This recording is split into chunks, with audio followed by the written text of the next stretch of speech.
Friends, स्वागत है आपके अपने YouTube channel Sunil science classes पर। तो दोस्तों, कैसे हो आप सब?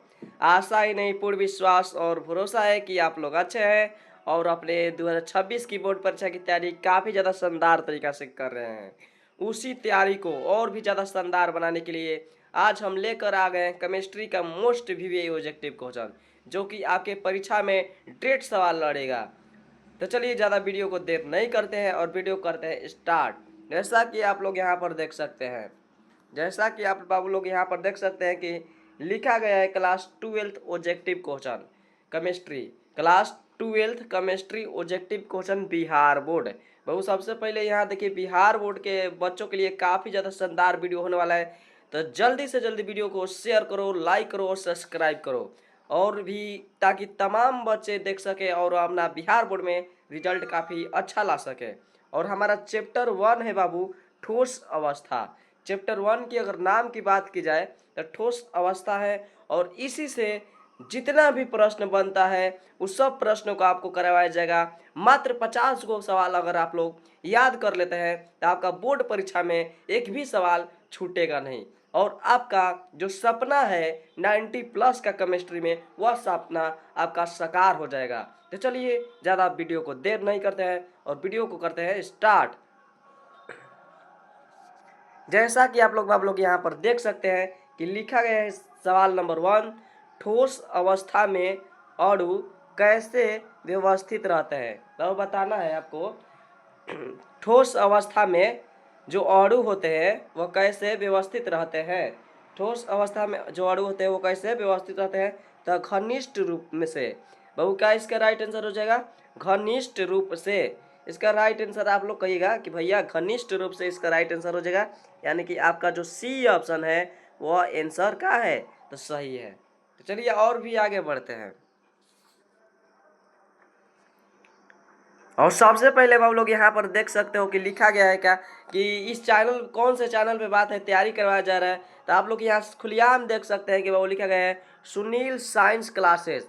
जो हम लोग का चैनल का नाम है बाबू सुनील साइंस क्लासेस। अगर आप सर्च करते हैं तो आपको यह 1 नंबर पे चैनल लौकेगा बाबू, 1 नंबर पे लगेगा। और यहाँ पर भी आप लोग देख सकते हैं कि लिखा गया लाइक सब्सक्राइब एंड कमेंट। आप लोग क्या करते हो कि वीडियो देख लेते हो और कमेंट भी नहीं करते। एक प्यारा सा आप लोग कमेंट करके जाइए ताकि पता चल सके कि कौन बच्चे कमेंट किए हैं और कौन बच्चे कमेंट नहीं किए हैं।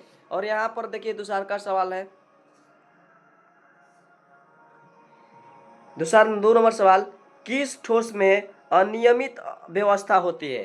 बाबू बताना है आपको किस ठोस में अनियमित व्यवस्था होती है, यह आपको बताना है किस ठोस में।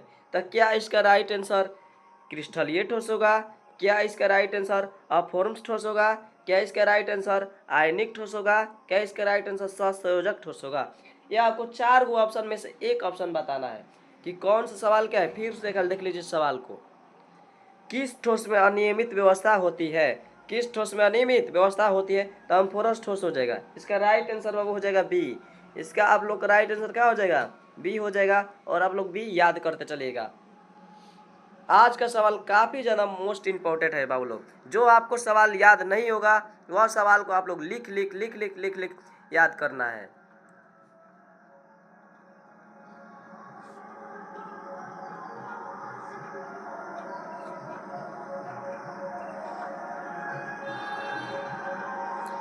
तीन नंबर सवाल आप लोग देख सकते हैं कि लिखा गया है कांच किस प्रकार का वह ठोस है। बताना है आपको कांच जो है वह किस प्रकार का ठोस है। कांच किस प्रकार का ठोस है, कांच किस प्रकार का वह ठोस है। तो कांच जो है अमोफोरस हो जाएगा, अम्फोरस, अमोफोर्स हो जाएगा, अम्फोर्स। इसका राइट आंसर जो हो जाएगा ए हो जाएगा।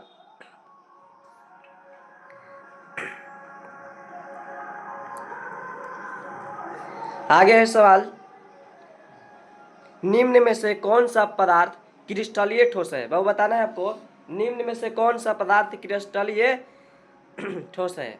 वैसे ठोस जिनका निश्चित ज्यामितीय आकार होता है उसे क्रिस्टलीय ठोस कहते हैं, और वैसे ज्यामितीय आकार माने जिसका ज्यामितीय आकार नहीं होता है वह क्रिस्टलीय ठोस होता है, और जिसका होता है वह क्रिस्टलीय ठोस होता है। तो आपको यहाँ पर किया है कि निम्न में से कौन सा पदार्थ क्रिस्टलीय ठोस है।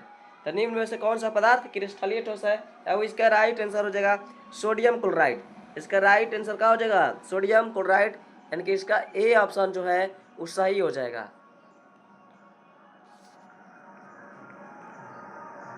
आगे के सवाल की बात की जाए, 5 नंबर हमारा सवाल है। आप लोग यहाँ पर देख सकते हैं कि 5 नंबर सवाल को, कि 5 नंबर सवाल है क्रिस्टलीय ठोस में समदिशता होती है या नहीं? बाबू बताना है क्रिस्टलीय ठोस में समदिशता होती है या नहीं, यह आपको बताना है। तो इसका राइट आंसर बाबू हो जाएगा नहीं होती है। क्रिस्टलीय ठोस में समदिशता नहीं होती है। इसका राइट आंसर जो होगा वो बी हो जाएगा बाबू लोग। इसको आप लोग याद करते चलेगा और एक भी सवाल छूटना नहीं चाहिए, ना तो आपका बिहार बोर्ड में रिजल्ट क्या हो जाएगा, कम आ जाएगा। 6 नंबर सवाल है। 6 नंबर सवाल, अम्फोरस ठोस में समदिशता, अम्फोरस ठोस में समदिशता, अम्फोरस में समदिशता बताना है आपको, यानी कि होती है। राइट आंसर इसका क्या हो जाएगा? होती है। राइट आंसर होती है, यानी कि बाबू सबसे पहले तो देख लो समदोरस मतलब क्या? तो अक्रिस्टलीय ठोस, क्या? अक्रिस्टलीय ठोस, अक्रिस्टलीय ठोस में समदिशता होती है। इसका राइट आंसर क्या हो जाएगा? अक्रिस्टलीय समदिशता होती है। आगे है हमारा 7 नंबर सवाल की बात की जाए, आयनिक ठोस में बंधन किस प्रकार होता है बाबू? आयनिक ठोस में बंधन किस प्रकार होता है यह आपको बताना है। क्या आयनिक द्वारा, क्या सहसंयोजक द्वारा, क्या वान डर वाल्स द्वारा, क्या धात्विक द्वारा, यह आपको बताना है। और इसका राइट आंसर बताइए आप लोग। आयनिक ठोस में बंधन किस प्रकार होता है? तब कहिएगा आयनिक द्वारा। आयनिक ठोस में बंधन किस प्रकार होता है? तो आयनिक द्वारा। इसका राइट आंसर बाबू हो जाएगा ए। आप लोग ए याद कर लीजिए।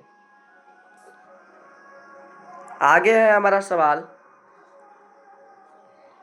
8 नंबर, धात्विक ठोस में कौन से कण विद्युत प्रवाह में भाग लेते हैं? धात्विक ठोस में कौन से कण विद्युत प्रवाह में भाग लेते हैं, यह आपको बताना है।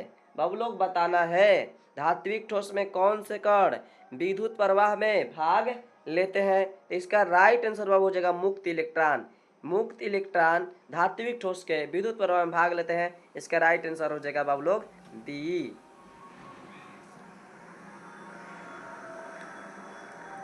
आगे है 9 नंबर सवाल की ओर जाए, अणु ठोस में अणु किस बल से बंधे रहते हैं? बताना है अणु ठोस में अणु किस बल से बंधे रहते हैं? किस बल से वो बंधे रहते हैं? तो अंडरवाल्स बल द्वारा। किस बल द्वारा? तो अंडरवाल्स बल द्वारा। इसका राइट आंसर हो जाएगा ए। आप लोग इसका ए याद कर लीजिएगा। और अभी तक से वो लोग लाइक नहीं किए हैं तो लाइक कर दीजिए, ताकि तमाम बच्चे के पास यह वीडियो पहुंच सके। चलिए आगे है 10 नंबर सवाल, हीरा किस प्रकार का ठोस है बाबू बताना है। हीरा किस प्रकार का ठोस है? तो हीरा आपका हो जाएगा सहसंयोजक ठोस। हीरा की बात की जाए, हीरा किस प्रकार की ठोस है? तो हीरा एक सहसंयोजक ठोस है। हीरा कैसा प्रकार है, मैंने किस प्रकार है ठोस? तो सहसंयोजक ठोस। इसका राइट आंसर हो जाएगा बी। चलिए आगे की सवाल की बात की जाए,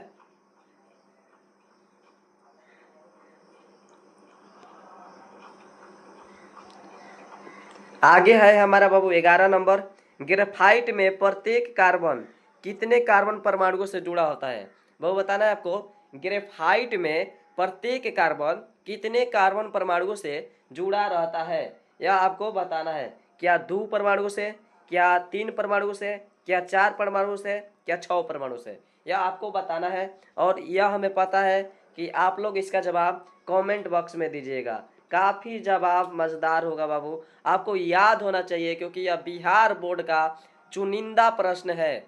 यह बिहार बोर्ड का चुनिंदा प्रश्न है, एक भी प्रश्न में छूटना नहीं चाहिए। यह आपको कॉपी पे नोट करते हुए चलना है।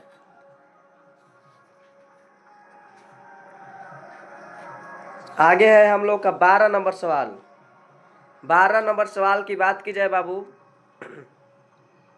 12 नंबर सवाल की बात की जाए तो 12 नंबर आप लोग सवाल देखिए। सबसे पहले, ग्रेफाइट में चालकता किस कारण से होती है? बहु बताना है आपको, ग्रेफाइट में चालकता किस कारण से होती है? ग्रेफाइट में चालकता किस कारण से होती है? इसका राइट आंसर आपको बताना है। तो मुक्त इलेक्ट्रॉन के द्वारा होती है। बाबू ग्रेफाइट में चालकता किस प्रकार होती है? तो मुक्त इलेक्ट्रॉन के कारण। पूछ देगा आपको सवाल कि ग्रेफाइट में चालकता किसके कारण होती है, तो आपका उत्तर याद होना चाहिए कि मुक्त इलेक्ट्रॉन के कारण होती है। आगे हमारा सवाल है 13 नंबर, यूनिट सेल क्या है? वो बताना है आपको, यूनिट सेल क्या है? तो यूनिट सेल क्या है यह आपको बताना है। तो यूनिट सेल बाबू एक प्रकार का क्रिस्टलीय ठोस का सबसे छोटा दोहराव वाला भाग है। यूनिट सेल क्रिस्टल का सबसे छोटा दोहराव वाला भाग है। यूनिट सेल क्या है? तो क्रिस्टल का सबसे छोटा दोहराव वाला भाग है। इसका राइट आंसर बी हो जाएगा। अब लोग बी याद करते चलिए।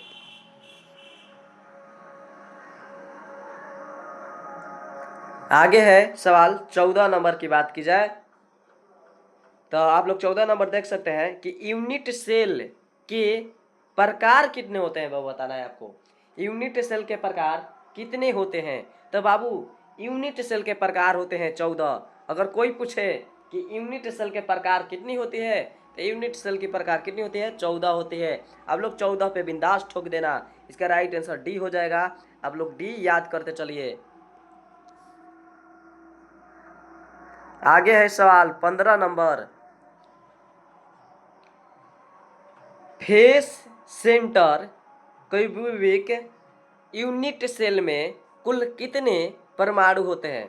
अब face central cubic unit cell में कुल कितने परमाणु होते हैं यह आपको बताना है। तो इसका माने 4 परमाणु होते हैं बाबू। इसका राइट आंसर हो जाएगा डी। इसका राइट आंसर क्या हो जाएगा? तो डी हो जाएगा। आप लोग डी याद करते चलिएगा। अभी भी आप लोग चैनल पे नए हैं तो चैनल का आप लोग देख सकते हैं कि यहाँ पर लोगो लग चुका है कि सुनील साइंस क्लासेस। इस चैनल का बाबू नाम क्या है? सुनील साइंस क्लासेस, जो बिहार बोर्ड में तहलका मचा के रखने वाला है बाबू। जो बिहार बोर्ड में तहलका मचा के रखना है। और यह स्पेशल चैनल बिहार बोर्ड के लिए है। यह स्पेशल चैनल की बात की जाए तो बिहार बोर्ड के लिए है। और यहाँ प्रत्येक सब्जेक्ट की अच्छे ढंग से तैयारी करवाई जाती है। क्योंकि आप लोगों के लिए हम लोग दिन रात तुल गए हैं और चुनिंदा प्रश्न ला रहे हैं।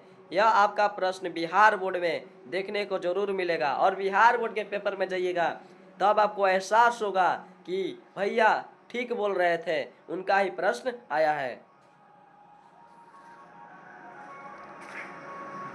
16 नंबर सवाल है हम लोग का। देख लो 16 नंबर सवाल है क्या?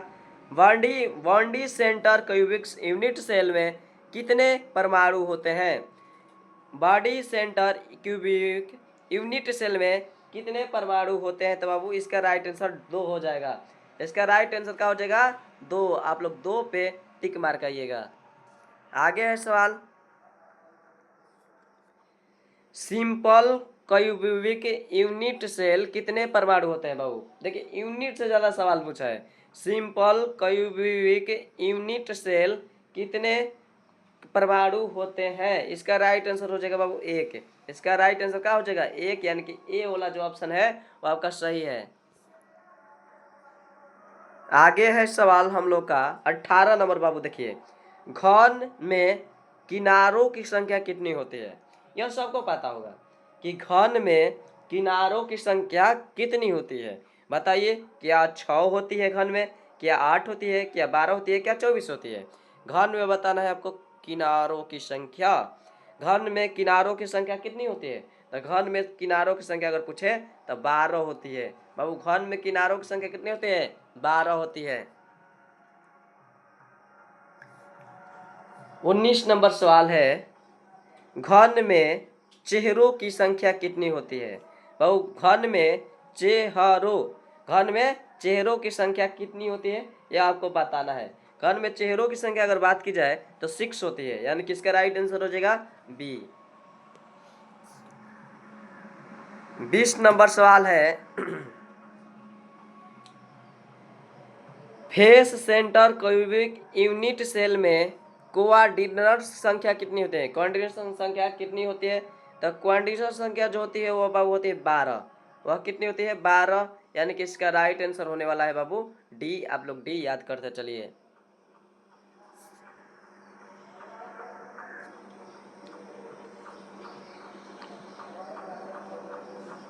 सवाल सबसे पहले देखो, सवाल आप लोग, और यह सवाल बात की जाए तो चैप्टर 1 का वो भी ऑब्जेक्टिव क्वेश्चन है।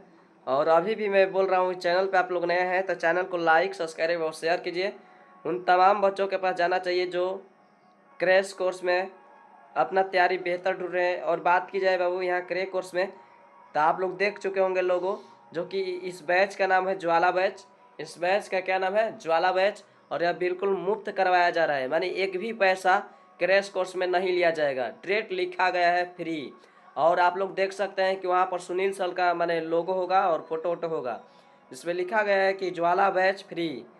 और यह फ्री चैनल वाला है बाबू, यह फ्री चैनल वाला है। आप लोग फ्री चैनल वाले हैं, झूठों के आप लोग पैसा बर्बाद करते हो। इसीलिए इस वीडियो को ज़्यादा से ज़्यादा उन तमाम बच्चों के पास शेयर करो। देखिए क्या लिखा है, बीसीसी यूनिट सेल में कोऑर्डिनेट्स संख्या कितनी होती है? बताना है बीसीसी यूनिट सेल में कोऑर्डिनेट्स संख्या कितनी होती है। इसका राइट आंसर हो जाएगा बाबू 8। इसका राइट आंसर हो जाएगा 8। आप लोग सी याद करते चलिएगा।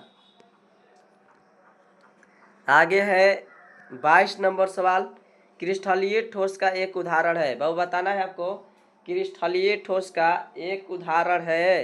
क्रिस्टलीय ठोस का एक उदाहरण है। इसका राइट आंसर हो जाएगा NaCl। इसका राइट आंसर क्या हो जाएगा? NaCl। इसका राइट आंसर बाबू लोग सॉरी सी हो जाएगा। इसका राइट आंसर हो जाएगा NaCl। 23 नंबर सवाल है, अम्फोरस मतलब होता है अक्रिस्टलीय ठोस। सबसे पहले समझो जाओ, अम्फोरस मतलब क्या होता है? अम्फोरस फरस मतलब क्या होता है? अक्रिस्टलीय, यानी कि अक्रिस्टलीय ठोस का एक उदाहरण है। बताना है आपको, अक्रिस्टलीय ठोस का एक उदाहरण है, यानी कि ग्लास। अक्रिस्टलीय ठोस का एक उदाहरण है तब वो ग्लास। अक्रिस्टलीय ठोस का उदाहरण है पूछेगा तो क्या कहना है? ग्लास कह देना है। इसका राइट आंसर बी हो जाएगा। आगे है सवाल 24 नंबर, षटकी दोष में क्या होता है? वो बताना है, षटकी दोष में क्या होता है? षटकी दोष में क्या होता है? तो षटकी दोष और फ्रेंकल दोष आप लोग परिभाषा पढ़े होंगे। तो षटकी दोष में जो आयन होता है वो गायब हो जाते हैं। षटकी दोष में क्या होते हैं? आयन गायब हो जाते हैं, यानी कि आयन गायब होते हैं। षटकी दोष में क्या होता है? तो षटकी दोष में आयन जो होता है वह गायब हो जाता है। और दोस्तों आज का लास्ट सवाल है, आप लोग लास्ट सवाल आप लोग देख सकते हैं कि लिखा गया है 25 नंबर सवाल। 25 नंबर सवाल यही है कि सवाल है फ्रेंकल दोष में क्या होता है। बाबू बताना है अब आपको, फ्रेंकल दोष में क्या होता है? फ्रेंकल दोष में क्या होता है यह आपको बताना है। तो फ्रेंकल दोष में एक आयन स्थान बदलता है, माने एक दूसरे से आयन क्या करते हैं? स्थान बदलते हैं, यानी कि इसका राइट आंसर बाबू हो जाएगा ए हो जाएगा। और यह बताना है आपको कमेंट में कि वीडियो कैसा लगा, वीडियो किस टॉपिक पे चाहिए, यह भी आपको बताना है। तब तक के लिए मिलेंगे अगले वीडियो में। तब तक के लिए जय हिंद, जय भारत। मिलते हैं अगले वीडियो में।